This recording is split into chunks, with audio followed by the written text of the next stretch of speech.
All right, as we continue Hannity on the ground in Texas tonight, we continue with the former President Donald Trump. What a great crowd. We don't have a lot of time, but let's talk about your future plans.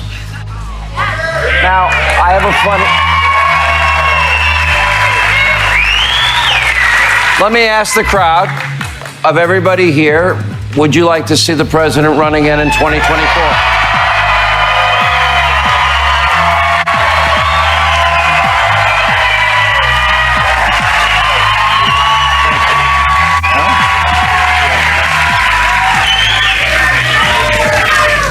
You're not going to answer, but I have to ask.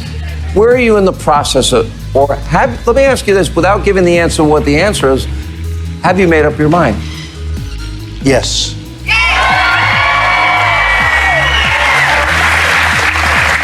I think you got it right, yeah. When you look, you know, it's funny, because I've known you 25 years.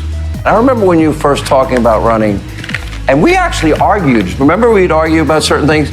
In Iraq and certain wars and everything, and then you became president. And I remember when I supported you, I said he will govern as a conservative, and people didn't understand.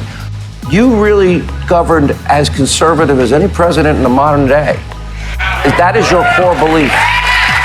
And actually, Sean, you have known me for a long time, and my views have never really changed. I mean, if you look at my views haven't changed. I felt this way about these crazy, endless wars where we're losing so many wonderful, young, beautiful people, and we're not fighting. We're just sort of there, and we don't do it. You know, we knocked out ISIS. You saw what I did during a short period of time. Sure. Over a period of a year and a half. Wiped out the caliphate. ISIS wiped out the caliphate.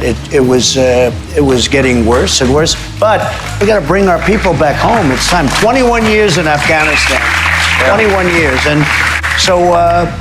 we rebuilt our military. It was totally depleted. It was terrible. We had jets that were 40 years old, jet fighters that were 40 years old that they didn't make parts for anymore. You had to go to the desert to get the parts, where they have what they call the airplane graveyards.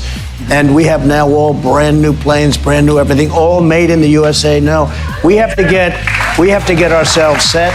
We have to reorient. But the Middle East has been a disaster for this country. We've spent trillions and trillions of dollars. We got nothing. And double your taxes, and the Republicans in the Senate and the House, but the Republicans in the Senate have to fight hard that the taxes don't get up, because that'll be terrible for the country. I've known you for years. I've watched you for years at Trump Tower. I watched you all the years you were in the White House. You sleep maybe 4 hours a night, 4.5, 5 max. You never stop working. Joe Biden averages less than one scheduled event a day, gets up at 9:30. He gets his warm, milky, and sippy cup around 7 p.m. If he's good, he gets a night-night story. Now, in all seriousness, we saw what happened at the G7 where he just was paralyzed. You see what happens, how he struggles to communicate.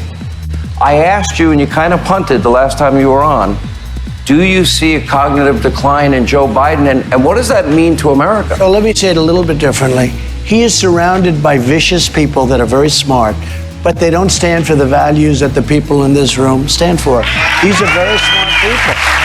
I mean, he didn't campaign against me. He didn't debate well. He didn't make good speeches. He hid in the basement. I watched